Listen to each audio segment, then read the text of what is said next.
It's feeding time!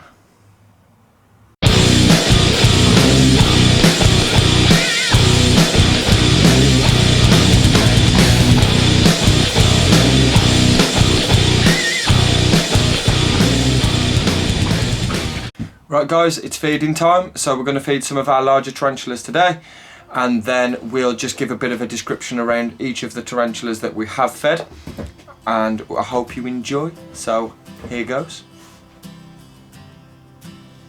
Right guys, so we're going to start with our Brachiosaurus species electric blue, commonly known as the electric blue earth tiger. So I'm just going to pop out the doors on the enclosure for this. They've got some great coloration. Females tend to be a little bit more colourful than the males, which is normally quite the opposite. Normally you tend to get males with a lot brighter coloration than a female, but it is the opposite way around with these. And they're not too much of a big species either. So I think for an average adult they're around 6-inch leg span ish. Obviously males and females will differ, and they do grow quite quickly as well. Let's see if we can coax this little guy out. And I believe this is a male, however I do want to check from its next molt just to be 100%.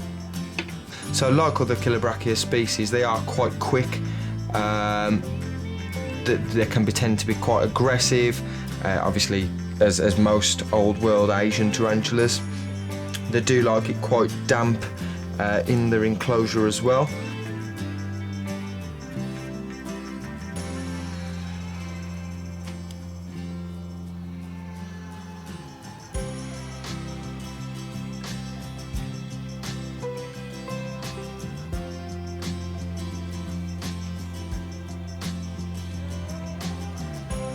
And you can just see the blue on its legs there. Absolutely beautiful.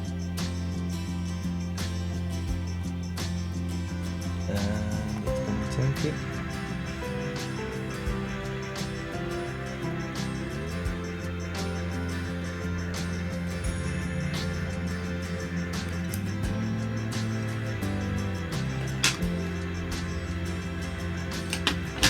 Catch touched in case I need it. Look at the blue there guys, like on its legs, like you have to capture at the right angle when the light's shining on the tarantula, and you get some beautiful colours.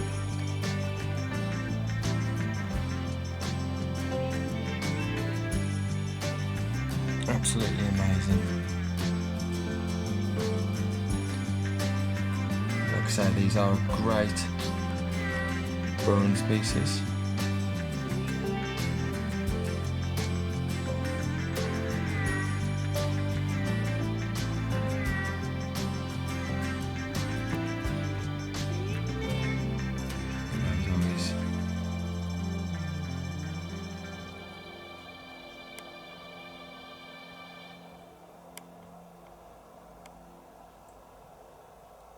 This does need misting, so we will spray the enclosure down.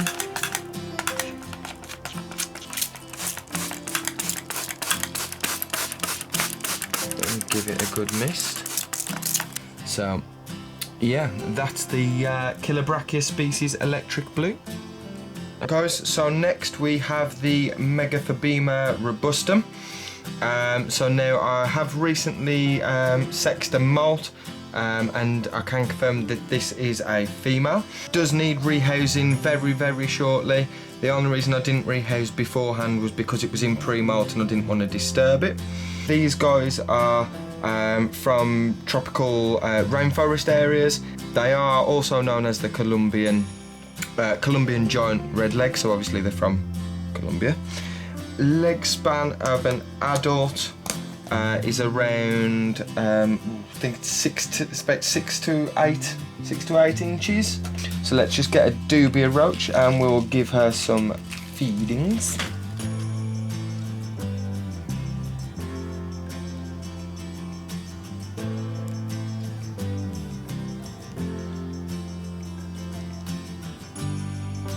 Oh, she's got it, but she's got it down there instead.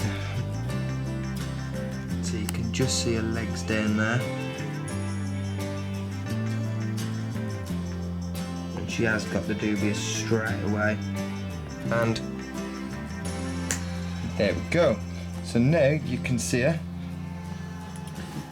Nice bright colorations on her legs, and then the velvety sort of black carapace and abdomen. Another beautiful species. They are generally quite docile, to be honest. Wouldn't say have one, you know, as your first tea, but it's definitely one of the spiders that you need in your collection. She's on the move.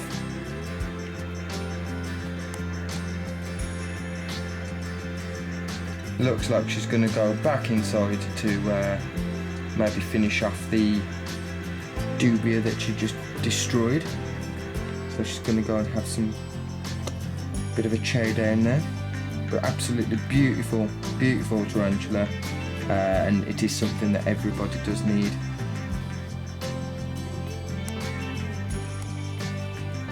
She will be rehoused soon, so I'll when that rehousing is complete, I will get some footage of that to show you guys as well. Right guys, so here we have the Hysterocrates gigas, also known as the Cameroon Red Baboon. These guys again, absolutely fantastic to look at. They are beautiful, so they tend to be like a black sort of coloration when they're freshly molted. And then they do seem to get browner as they're coming into coming up to molt again, into pre-molt. They do have like this lovely like a almost whitish grey pattern as well on parts of the legs and also towards the back of their abdomen. Looks absolutely beautiful. These guys are obviously from Cameroon. They're a fossorial species. They are actually also one of the only species that I know to anyway, that can swim. I am looking to get a male for a future breeding project with this. Let's see if we can get her out with a nice roach. Okay, so we've got a dubia.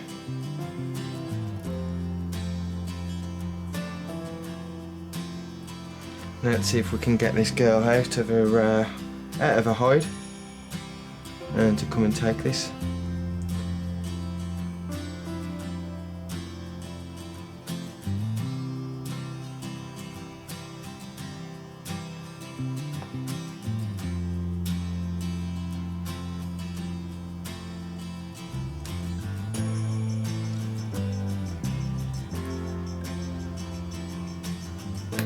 And there she is, guys. How beautiful is that spider?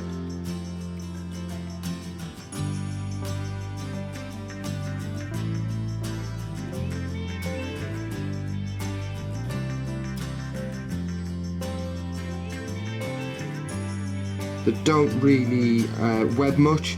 They aren't really strong webbers. They do just tend to put a little bit of webbing, as you can see here, around the entrance to the burrow.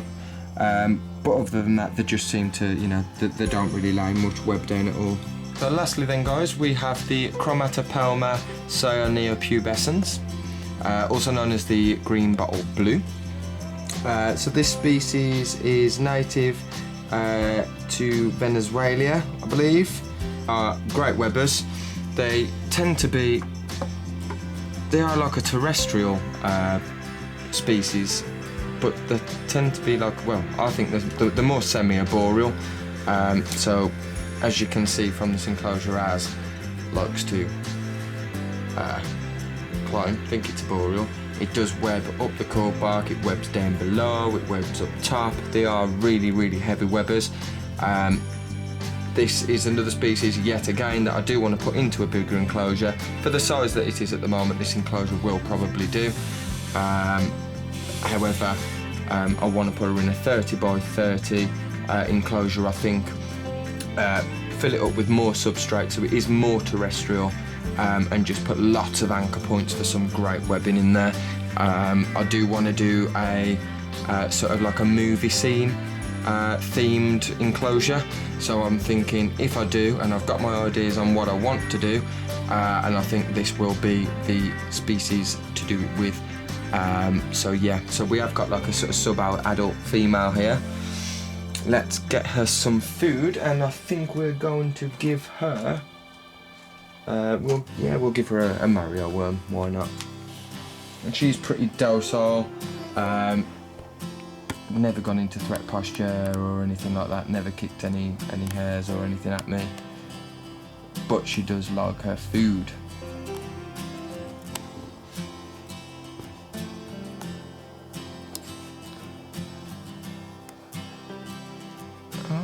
She's lovely. And she has also been featured in, a picture of this girl has also been featured in one of Amy's videos from Pet Rocks. She had lots of footage from other YouTubers of their Cernia pubescences as well. It was absolutely amazing video, so make sure you go and check that out. I will put a link in the description below to Amy's channel.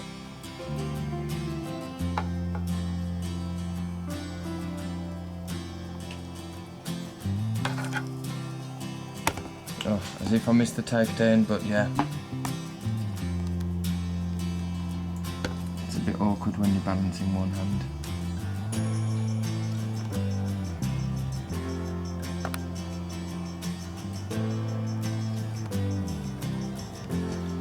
Absolutely beautiful spider.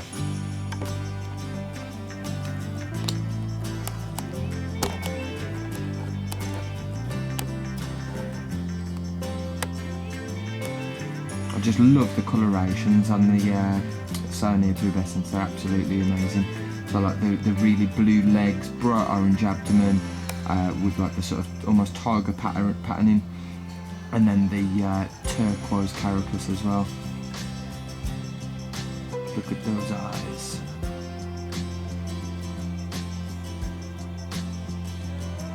The eyes of a child. Just while she's eating, let's top up a water bowl.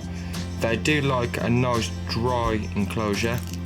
I just tend to top up the water bowl, slightly overfill it, and then yeah, just leave it at that and do that every time it dries out. Never skips a meal unless in pre-molt.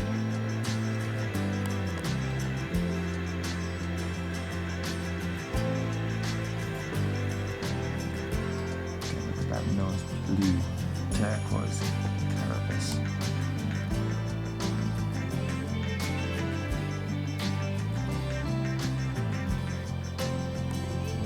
Blue legs. And little paws.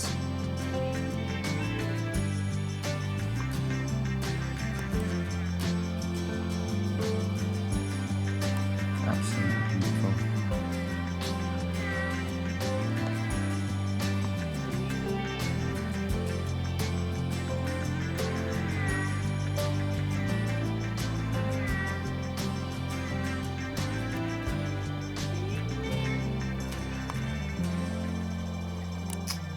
Okay. Right guys, that's it for this video.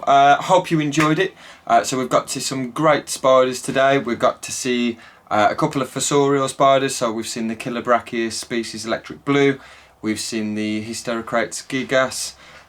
We have seen the Megaphobema robustum. It was nice to get them sort of out in the open so people can actually see them. They are sort of pet hole tarantulas, so you don't actually see them that often. So it was nice to get them out, get some good feeding footage with those guys. And then obviously we've seen the Chromatopelma pubescens as well, which everybody loves. Everybody loves a green bottle blue. They are just beautiful, and they're so docile. It's amazing. So that is it for this video. Wanted to give a shout out to Benji, who's messaged us on our Link and Park page, our tribute band page, just saying that he's, you know, a fan of the channel, loves the videos, and also he likes the music as well that we do. So thank you, Benji. Hope you like the video, guys. So if you do, give it a thumbs up. If you don't, give it a thumbs down. If you do like the channel, then hit subscribe and the bell notification to get notified when our next videos go up. and we shall see you again soon, guys. Thank you very much. Bye bye.